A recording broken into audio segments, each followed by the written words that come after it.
Hello दोस्तों, नमस्कार। Welcome to J and K studies. मेरा नाम है रवि। आज हम पढ़ने जा रहे हैं अर्थशास्त्र में सांख्यिकी का चैप्टर 1। इसका नाम है परिचय इंट्रोडक्शन। इसके अंदर हम 4 पॉइंट क्लियर करेंगे। फर्स्ट पॉइंट, अर्थशास्त्र की विषय वस्तु के बारे में जानकारी। दूसरा पॉइंट, समझ सकेंगे कि अर्थशास्त्र उपभोक्ता, उत्पाद तथा वितरण में आर्थिक क्रियाओं का अध्ययन। तीसरा पॉइंट, जान सकेंगे कि उपभोग, उत्पाद, वितरण की व्याख्या में सांख्यिकी क्या ज्ञान देता है। अर्थात चौथा पॉइंट और आखिरी, अर्थशास्त्र क्रियाओं की बेहतर समझ के लिए सांख्यिकी के प्रयोग के बारे में जान सकेंगे। इसके अंदर पहला पॉइंट आता है अर्थशास्त्र क्यों। ये मोस्टली पूछा जाता है और ये पक्का ही पूछा जाता है। ये आधुनिक अर्थशास्त्र क्यों क्वेश्चन, इसका आंसर कैसे हम करेंगे। आधुनिक अर्थशास्त्र के एक प्रवर्तक थे जिनका नाम था एल्फ्रेड मार्शल। इनके द्वारा लिखा गया एक वाक्यांश है, जीवन के सभी सामान्य कारोबारों के संदर्भ में मनुष्य के अध्ययन से संबंधित है। आइए इसके कुछ तात्पर्य समझते हैं। जब आप वस्तुएं खरीदते हैं तब आप उपभोक्ता कहलाते हैं। क्यों? क्योंकि आप वस्तु खरीदते ताकि अपनी व्यक्तिगत एवं पारिवारिक अन्य व्यक्तिगत आवश्यकताओं की संतुष्टि कर सके, अर्थात जिन्हें आप उपहार दे सके, उसको हम कहते हैं उपभोक्ता। जब आप वस्तु खरीदते हैं तभी आप उपभोक्ता कहला जाते हैं। और इसमें आगे, जब आप वस्तु को स्वयं के लाभ के लिए बेचते हैं, खुद की प्रॉफिट के लिए आप किसी वस्तु को बेचते हैं, तब आप विक्रेता कहलाते हैं। जैसे आप एक दुकानदार हो सकते हैं। जब आप वस्तुओं का उत्पादन करते हैं, जैसे कि आप किसान अथवा विनिर्माण हो सकते हैं, ये सेवाएं प्रदान कर सकते हैं जैसे डॉक्टर, कूली, टैक्सी चालक आदि, तो आप उत्पादक कहलाएंगे। सॉरी, मैंने उत्पादकता बोला, वो आगे पढ़ेंगे। उत्पादकता एक अलग चीज़ है, आप उत्पादक कहलाएंगे। और जब आप कोई नौकरी करते हैं तथा दूसरों के लिए कार्य करते हैं जिसके लिए आपको परिश्रमिक दिया जाता है, तब आप कर्मचारी कहलाते हैं। और जब आप भुगतान लेकर अन्य व्यक्तियों को सेवा प्रदान करते हैं, तब आप नियोक्ता कहलाते हैं। नियोक्ता में वकील, डॉक्टर, बैंकर, टैक्सी चालक सब आते हैं। और इन सभी स्थितियों में आप किसी आर्थिक क्रिया में लाभकारी रूप से नियोजित कहे जाएंगे। आर्थिक क्रियाएं वे क्रियाएं हैं जो धन प्राप्ति करने के लिए की जाती है। जीवन के आम कारोबार के अर्थशास्त्र का यही तात्पर्य है। आगे हम पढ़ते हैं, बिना दिए कुछ भी नहीं मिलता। ये हमारा कुछ हेडिंग था, इसमें हम उदाहरण से ही समझ लेते हैं। जब आप अपने जेब खर्च को ही ले लीजिए, यदि आपके पास जेब में खर्च करने को अधिक पैसा है तो आपकी इच्छा अधिक होगी। अर्थात जब आपके पास पैसे कम होंगे तो आप उसमें ही विकल्प चुनेंगे। अर्थात इसमें आप कुछ जो ज़रूरतमंद वस्तु होगी उसी को आप प्रेफर करेंगे। और अभाव सभी आर्थिक वस्तुओं की जड़ है। यदि अभाव ना होता तो कोई आर्थिक समस्या ही नहीं होती। अभाव मतलब किसी वस्तुओं की कमी को ही कहते हैं अभाव। जब अभाव नहीं होती तो आपको अर्थशास्त्र पढ़ने की आवश्यकता भी नहीं पड़ती। हम अभाव का सामना इसलिए करते हैं क्योंकि जो वस्तुएं हमारी आवश्यकता की पूर्ति करती है उनकी उपलब्धता सीमित होती है। सीमित मतलब लिमिटेड होती है। उत्पादकों के पास जो संसाधन होते हैं वे भी सीमित होते हैं और साथ ही उनके वैकल्पिक प्रयोग भी होते हैं। जैसे आप समझ सकते हैं, खेत की भूमि, श्रम, पानी, उर्वरक आदि की उपलब्धता निश्चित होती है जो एक लिमिटेड होती है। और इन सभी चीज़ों के वैकल्पिक प्रयोग भी होते हैं। जैसे आप भूमि पे घर भी बना सकते हैं, श्रम कोई और भी कार्य कर सकता है, पानी पीने के योग्य आता है एंड संचालन के रूप में आता है, और उर्वरक जो उपजाऊ के लिए खाद्य होते हैं वो भी अनेक प्रकार काम आते हैं। पर इसमें वैकल्पिक क्या आता है, इन्हीं साधनों का प्रयोग अगर हम फसलों जैसे रबर, कपास, कूट आदि के उत्पादन में भी किया जा सकता है। इस प्रकार संसाधन में वैकल्पिक प्रयोग उन वस्तुओं के बीच में चयन की समस्या आती है, जो चयन को उत्पन्न कर देता है, जिन्हें इनके द्वारा उत्पादित किया जा सकता है। आगे पढ़ते हैं। उत्पादन और उपभोग वितरण। उत्पादन, उपभोग, वितरण आदि के बारे में विश्वसनीय तथ्यों को जानने की आवश्यकता होती है। अर्थशास्त्र के अध्ययन में प्राय 3 भागों में बांटा गया है। अर्थशास्त्र का अध्ययन 3 भागों में बांटा गया है। पहला, उपभोक्ता यह निर्णय कैसे करे कि वह अपनी निश्चित आय और कीमत वस्तुओं को देखने कीमतों को देखते हुए अनेक वैकल्पिक वस्तुओं में किन वस्तुओं को खरीदे। यह उपभोक्ता का अध्ययन है। आगे, ठीक इसी प्रकार हम यह भी जानना चाहेंगे कि कोई उत्पादकता जिसे अपनी लागत और कीमत ज्ञात है, ज्ञात मतलब पता है, इसका चयन कैसे करता है कि बाजार के लिए क्या उत्पादन करे। यह उत्पादन का अध्ययन है। अंत में हम यह जानना चाहेंगे कि राष्ट्रीय आय या कुल आय जो देश में उत्पादन से प्राप्त होती है, जिसे हम सकल घरेलू उत्पाद कहते हैं, एवं मजदूर वेतन तथा लाभ तथा ब्याज आदि को कैसे वितरित किया जाता है, यह वितरण का अध्ययन कहलाता है। अर्थशास्त्र के इन 3 परंपराओं विभाजन हैं, जिनके तथ्य के बारे में हम जानना चाहेंगे। हमारे समाज के कुछ पारिवारिक के पास दूसरों की अपेक्षा में अधिक आय अर्जित करने की क्षमता क्यों और कितनी होती है। आप यह भी जानना चाहेंगे कि हमारे देश में कितने लोग बेरोजगार और कितने लोग शिक्षित अशिक्षित। ये बेरोजगार होते हैं, वो अशिक्षित होते हैं। मोस्टली अशिक्षित लोग बेरोजगार ही पाए जाते हैं, और जो अच्छे शिक्षक होते हैं उन्हें अच्छे नौकरी के अवसर प्राप्त होते हैं। आप ऐसे तथ्यों की अधिकतर संख्यात्मक जानकारी प्राप्त करना चाहेंगे, जिनसे समाज में गरीबी एवं असमानताओं के प्रश्नों का उत्तर मिल सके। इसके लिए हम मनुष्य के आम जीवन के कारोबार को प्रभावित करने वाले कुछ तथ्य को जानेंगे, जैसे सुनामी, भूकंप, बर्ड फ्लू आदि। ये विपदाएं हैं, जो विपदाएं हमें हमारे खर्चों को संबोधित करती, मतलब बढ़ाती है, और उसमें विकल्प प्रदान करती है। जैसे विपदाओं पे होने वाले खर्च संबंधित तथ्यों को व्यवस्थित और सही तरीके से संग्रहित करने और एक साथ प्रस्तुत करने का ज्ञान हो तो अर्थशास्त्र के अध्ययन में उन मूलभूत कौशलों का समावेश है जो कई प्रकार के उपयोग अध्ययन के लिए आवश्यक है, जैसे निर्धनता का मापन, आय का वितरण, आय का अर्जन और अवसरों का शिक्षा से संबंध, पर्यावरण संबंधी एंड विपदाओं का हमारे जीवन पर प्रभाव। जैसे आपको मैं इस छोटे छोटे वर्ड्स को समझाता हूँ। जैसे निर्धनता, मूल्य रूप से पैसों का नहीं होना, उसे निर्धनता कहते हैं। इसके मापने को कहते हैं निर्धनता का मापन। आय का वितरण और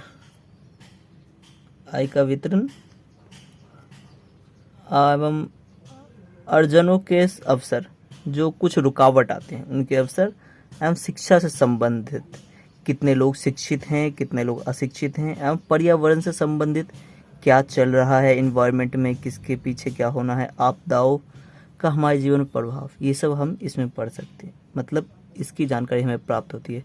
स्पष्ट यदि आप इस दिशा में सोचें तो आप यह समझ पाएंगे कि आधुनिक अर्थशास्त्र के सभी आधुनिक पाठ्यक्रम में सांख्यिकी को शामिल करने का आवश्यकता हमें क्यों पड़ी।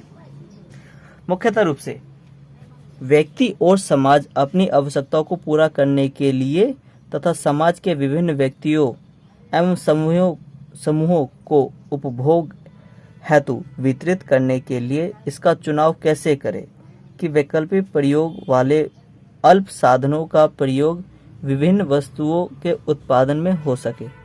अर्थशास्त्र इसका अध्ययन है। अर्थशास्त्र में सांख्यिकी। हम आर्थिक तथ्यों को अर्थ सांख्यिकी के रूप में भाली भांति जाने।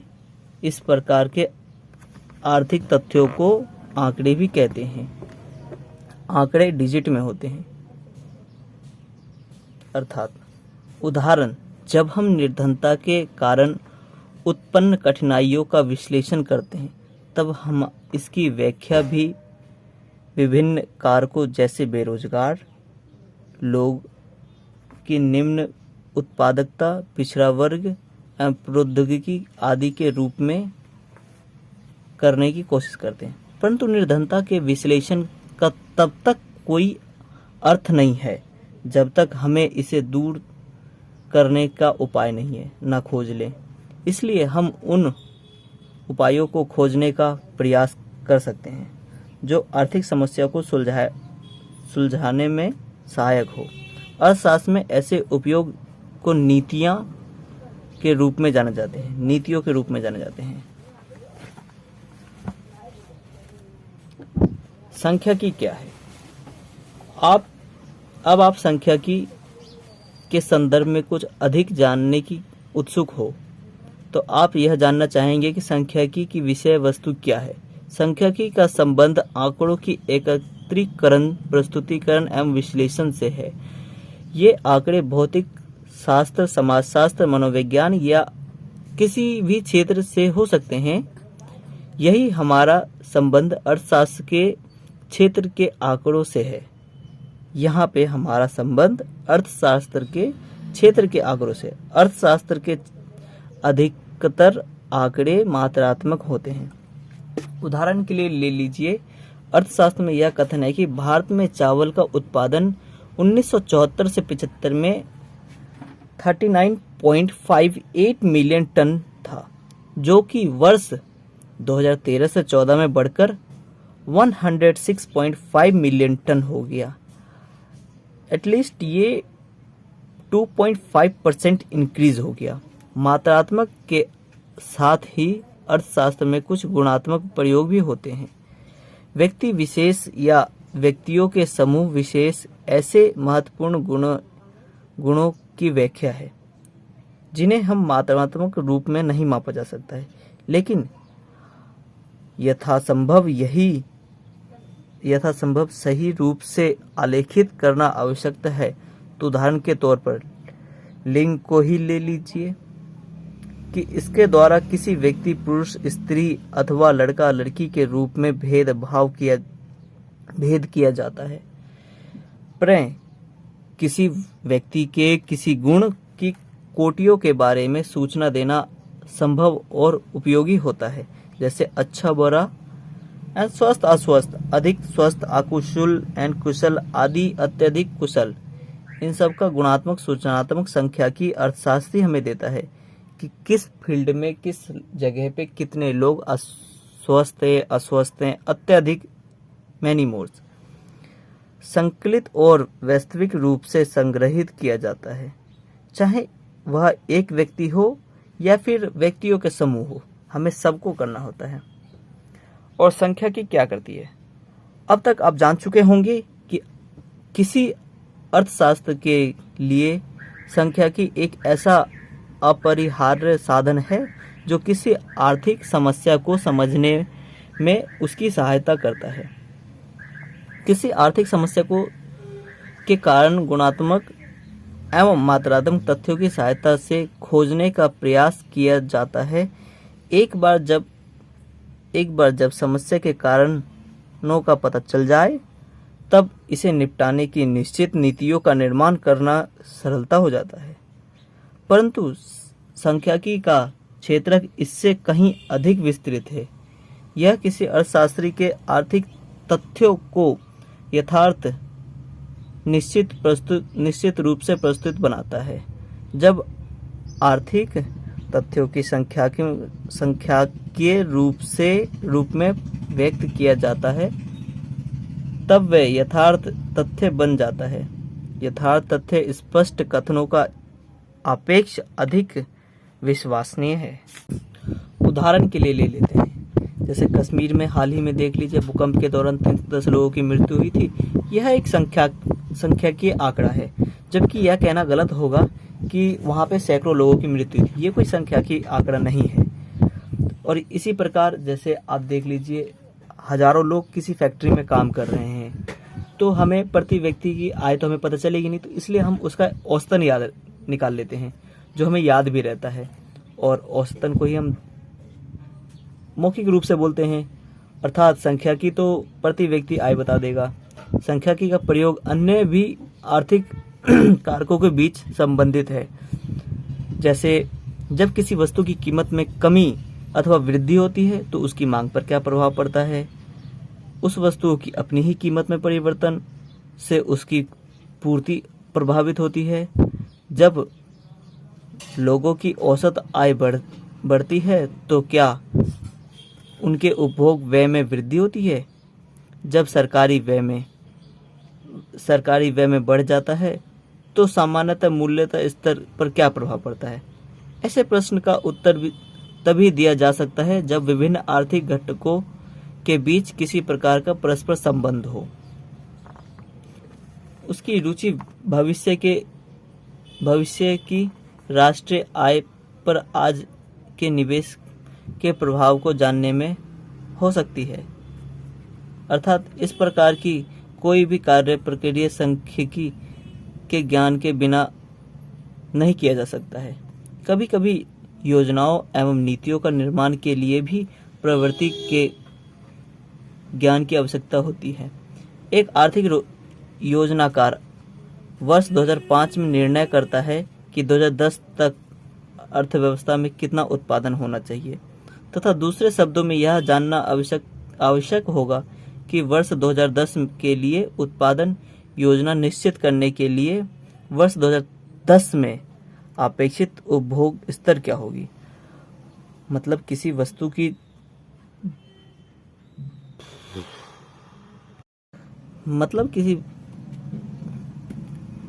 एक आर्थिक योजनाकार वर्ष 2005 में यह निर्णय करता है कि 2010 में अर्थव्यवस्था में कितना उत्पादन होगा। क्योंकि वो देख रहा है प्रति वर्ष कितनी उपभोग बढ़ रही है, तो इस हिसाब से उत्पादन बताएगा कि 2010 में कितनी होगी।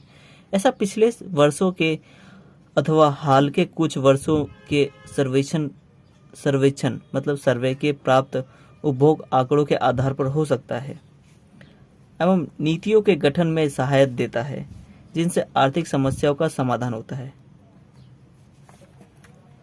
जैसे एवं सारांश, इसके कुछ सारांश हैं। मूल्य वृद्धि, बढ़ती जनसंख्या, बेरोजगार, निर्धनता आदि विश्लेषण में सांख्यिकी का अधिक प्रयोग कर रहे हैं। उदाहरण के लिए बढ़ती संख्या की तकनीक का प्रयोग करके निरंतर बढ़ती जनसंख्या पर रोक लगाने के लिए परिवार नियोजन की नीतियों का प्रभावशाली है। यह नहीं प्रभावशाली है या नहीं, इसका पता सरलता से लगाया जा सकता है। आर्थिक नीतियों के निर्णय की प्रक्रिया में सांख्यिकी एक महत्वपूर्ण भूमिका निभाती है। उदाहरण के लिए वर्तमान समय में विश्व भर में तेल की बढ़ती कीमतों के कारण यह निर्णय करना आवश्यक होगा कि वर्ष 2010 में भारत में कितने तेल आयात करना चाहिए।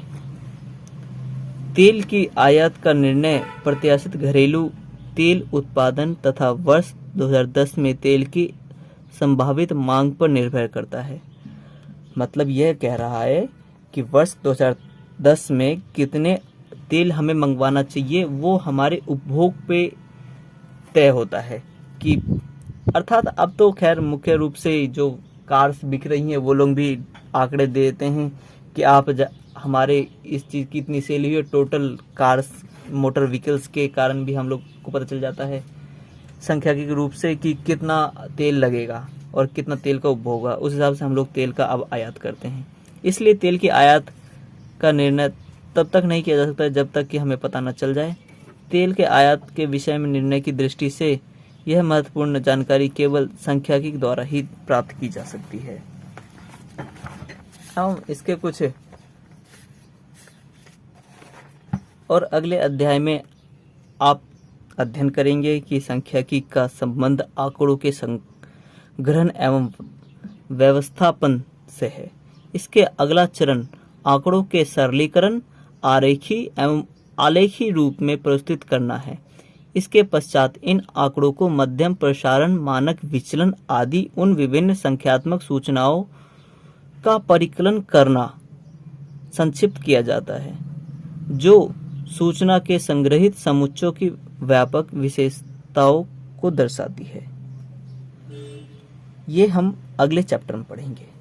उम्मीद करता हूँ आपको मेरी वीडियो पसंद आई होगी, आपको ये जो मैंने पढ़ा है ये सब समझ आया होगा, और समझ आया होगा तो अच्छी बात है, वरना मेरे को कमेंट कर देना, मैं आपकी और मदद कर दूंगा। अर्थात आपको चैप्टर 2 की वीडियो चाहिए तो कमेंट करिए कि यस मुझे चैप्टर 2 की वीडियो चाहिए।